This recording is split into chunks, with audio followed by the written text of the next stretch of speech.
السلام عليكم ورحمة الله وبركاته. ازيكم عاملين ايه؟ يا رب تكونوا بخير واحسن حال. النهاردة بقى هنخزن مع بعض البامية الجميلة الخضراء اللي شكلها جميل ويشهي دي. هنتعلم كده ازاي ان احنا نخزنها في الفريزر لسنة كاملة من غير اي اضافات ولا اي مواد حافظة ولا اي افتكاسات ولا اي حاجة.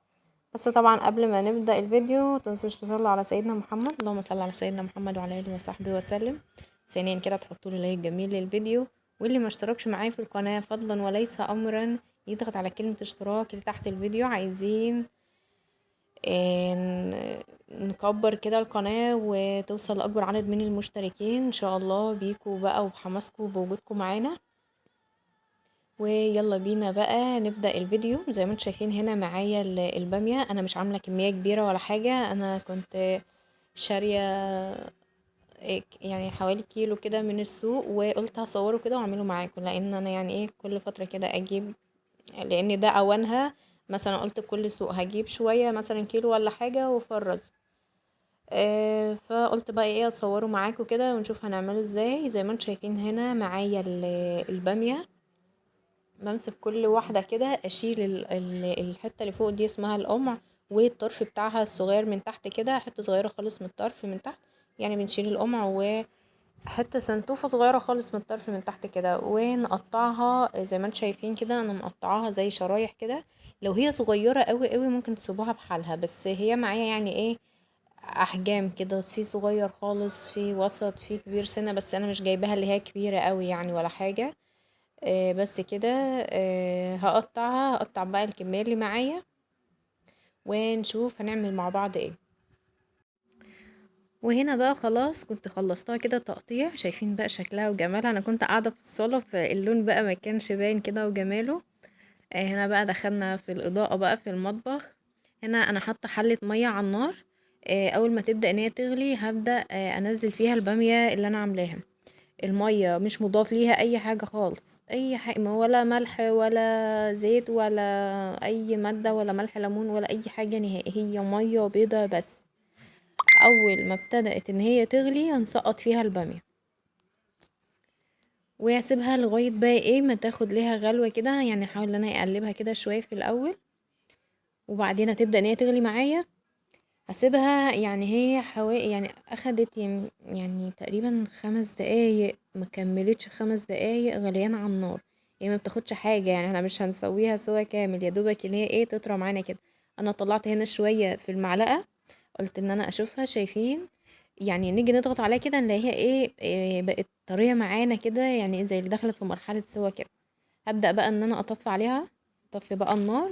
لونها بقى بيبدأ ان هو ايه يفتح سنة، اللي هو الحمار بقى بتاعها والخضار الزاهي ده بيبدأ ان هو ايه يهدى سنة كده.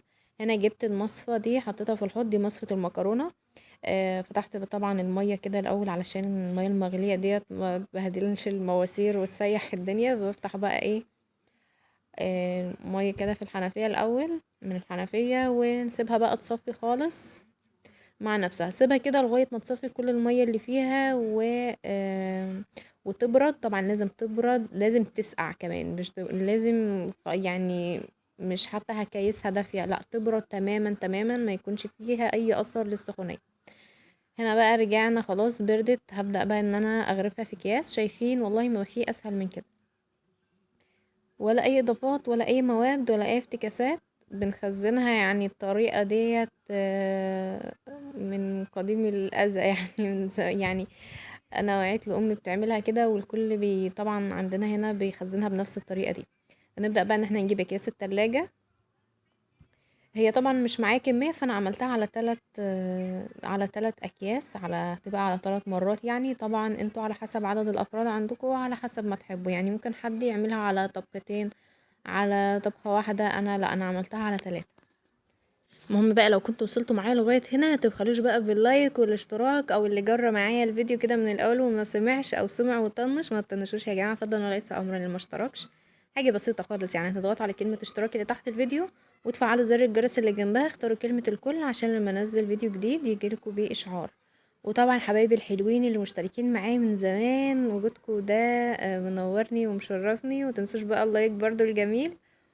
و انتظروا طبعا مننا كل الوصفات والحاجات السهلة كده، تفريزات، خلطات، روتينات.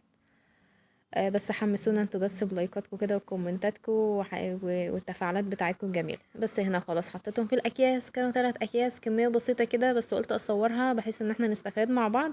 انا طبعا مش هجيب كمية كبيرة واعملها مرة واحدة، يعني كل سوق كده هاتولكوا كيلو حاجة، ده اوانها.